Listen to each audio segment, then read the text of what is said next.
Olá, seja bem-vindo. O caibalho, o gênero. O gênero está em tudo. Tudo tem seus princípios masculino e feminino. O gênero se manifesta em todos os planos. O caibalho. O sétimo grande princípio hermético, o princípio do gênero, contém a verdade que há gênero manifestado em tudo, que os princípios masculino e feminino estão sempre presentes e em ação em todas as fases dos fenômenos e todos os planos da vida. Neste ponto, achamos bom chamar a vossa atenção para o fato que o gênero, no seu sentido hermético, e o sexo, no uso ordinariamente aceitado do termo, não são a mesma coisa. A palavra gênero é derivada da raiz latina que significa gerar, procriar, produzir.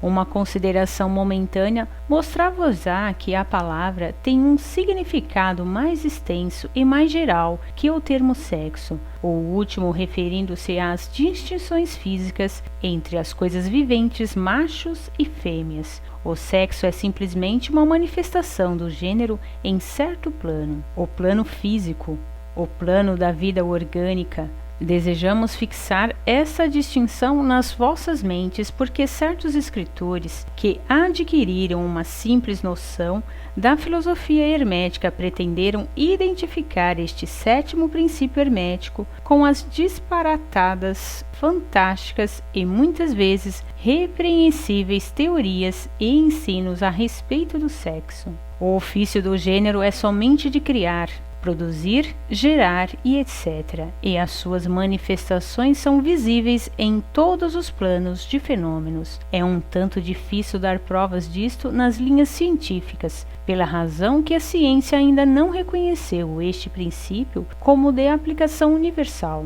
Mas ainda assim, várias provas têm provindo de fontes científicas. Em primeiro lugar, encontramos uma distinta manifestação do princípio de gênero entre os corpúsculos, íons ou elétrons, que constituem a base da matéria, como a ciência conhece por último, e que formando combinações formam o átomo, e que até há pouco tempo era considerado como final e indivisível. A última palavra da ciência é que o átomo é composto de uma multidão de corpúsculos, elétrons ou íons, sendo aplicados vários nomes por autoridades diferentes, que giram uns ao redor dos outros e vibram num elevado grau de intensidade. Mas as explicações que seguem mostram que a formação do átomo é realmente devida ao agrupamento de corpúsculos negativos ao redor de um positivo, parecendo que os corpúsculos positivos exercem certa influência sobre os corpúsculos negativos, fazendo estes formarem certas combinações e assim cria ou gera um átomo. Isto está em relação com os mais antigos preceitos herméticos, que sempre identificaram o princípio masculino de gênero com o polo positivo, ao feminino com o polo negativo da eletricidade. Agora, uma palavra a respeito desta identificação. A mente do público formou uma ideia inteiramente errônea a respeito das qualidades do chamado polo negativo da matéria magnetizada ou eletrizada. Os termos positivo e negativo são, em verdade, erroneamente aplicados a este fenômeno pela ciência. A palavra positivo significa tudo o que é real e forte, comparado com a negativa irrealidade e fraqueza. Nada é ulterior aos fatos reais dos fenômenos elétricos.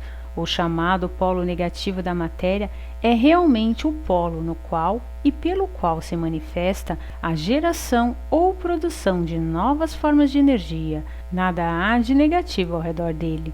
As maiores autoridades científicas agora usam a palavra catódico em lugar de negativo. Do polo catódico procedem a imensidade de elétrons ou corpúsculos. Do mesmo polo saem estes maravilhosos raios, que revolucionaram as concepções científicas nos últimos 10 anos. O polo catódico é a mãe de todos os fenômenos estranhos que tornaram inúteis os velhos livros e que fizeram muitas teorias admitidas serem proscritas do programa da especulação científica. O polo catódico ou negativo é o princípio materno dos fenômenos elétricos e das formas mais sutis da matéria. Já é conhecido pela ciência.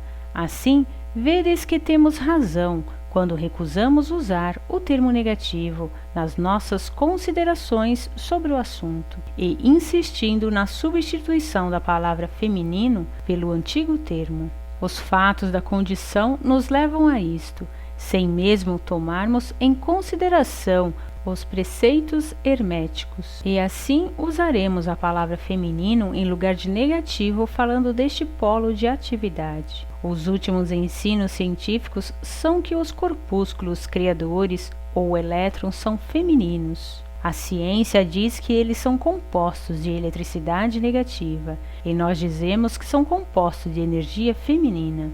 Um corpúsculo feminino abandona um corpúsculo masculino e toma uma nova direção. Ele ativamente procura uma união com um corpúsculo masculino, sendo incitado a isso pelo impulso natural de criar novas formas de matéria ou energia. Um escritor costuma até empregar a frase: ele a um dado tempo procura, de sua própria volição, uma união, e etc.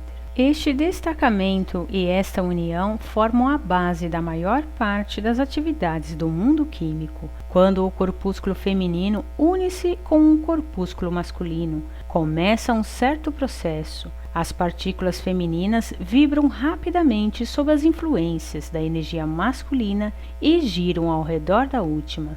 O resultado é o nascimento de um novo átomo. Este novo átomo é realmente composto da união dos elétrons ou corpúsculos masculinos e femininos. Mas quando a união é formada, o átomo torna-se uma coisa separada, tendo certas propriedades, mas não manifestando muito a propriedade da eletricidade independente. O processo de destacamento ou separação dos elétrons femininos é chamado ionização. Estes elétrons ou corpúsculos são os mais ativos trabalhadores no campo da natureza, provenientes das suas uniões ou combinações. Se manifestam os diversos fenômenos da luz, do calor, da eletricidade, do magnetismo, da atração, repulsão, a afinidade química e o inverso, e outros fenômenos semelhantes. E tudo isto procede da ação do princípio de gênero no plano da energia. A parte do princípio masculino parece ser a de digerir uma certa energia inerente ao princípio feminino e assim pôr em atividade o processo criativo. Mas o princípio feminino é sempre o único que faz a ativa obra criadora, e isto é assim em todos os planos, e ainda cada princípio é incapaz da energia operativa sem o outro. Em muitas formas de vida, os dois princípios estão combinados em um só organismo. Por esta razão, tudo no mundo orgânico manifesta ambos os gêneros. Há sempre o masculino na forma feminina e o feminino na forma masculina.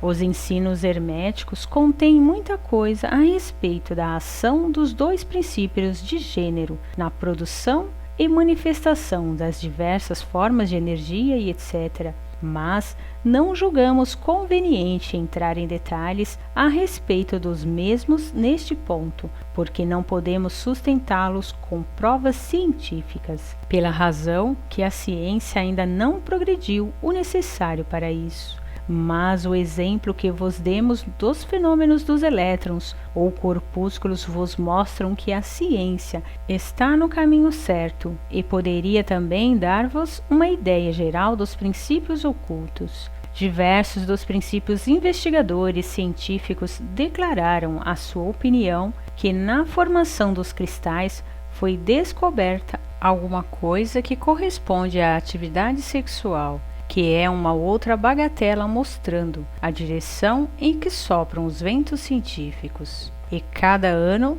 traz outros fatos para corroborar a exatidão do princípio hermético de gênero. Seria estabelecido que o gênero está em ação e manifestação constante no campo da matéria inorgânica e no campo da energia ou força. A eletricidade é agora geralmente considerada como alguma coisa em que todas as outras formas de energias parecem dissolver. A teoria elétrica do universo é a última doutrina científica e ela está crescendo rapidamente em popularidade e aceitação geral. E assim, segue-se que, se pudermos descobrir nos fenômenos da eletricidade, levados ao seu princípio e fonte de manifestações, uma clara e infalível evidência da presença do gênero e suas atividades, estamos justificados, vos fazendo crer que a ciência, enfim, deu provas da existência em todos os fenômenos universais deste grande princípio hermético, o princípio de gênero. Não é necessário gastar o nosso tempo com o muito conhecido fenômeno da atração e repulsão dos átomos. A afinidade química, os amores e ódios das partículas atômicas, as atrações ou coesões entre as moléculas da matéria. Estes fatos são muito bem conhecidos para necessitar extensos comentários nossos. Mas considerastes alguma vez todas essas coisas são manifestações do princípio de gênero? Não vedes que estes fenômenos andam ao par com os dos corpúsculos ou elétrons? E ainda mais que isto, não vedes a racionalidade dos ensinamentos herméticos que afirmam que a verdadeira lei da gravitação, essa estranha atração pela qual todas as partículas e corpos de matéria no universo tendem para outras, simplesmente outra manifestação do princípio de gênero, que opera na direção de atração da energia masculina para a feminina e vice-versa? Não poderemos dar-vos provas científicas disto agora, mas vamos examinar os fenômenos à luz dos ensinos herméticos sobre o assunto, e veremos se não tereis uma mais útil hipótese que as oferecidas pela ciência física. Submetei todos os fenômenos físicos ao texto, e vereis sempre em evidência o princípio de gênero. Permite-nos agora passarmos à consideração da ação do princípio no plano mental. Muitas ideias interessantes têm nele a sua examinação. Continua no próximo vídeo com o gênero mental. Espero que esse vídeo tenha contribuído com você de alguma forma. E se você achar que pode contribuir com mais alguém, compartilha. Gratidão e até o próximo vídeo.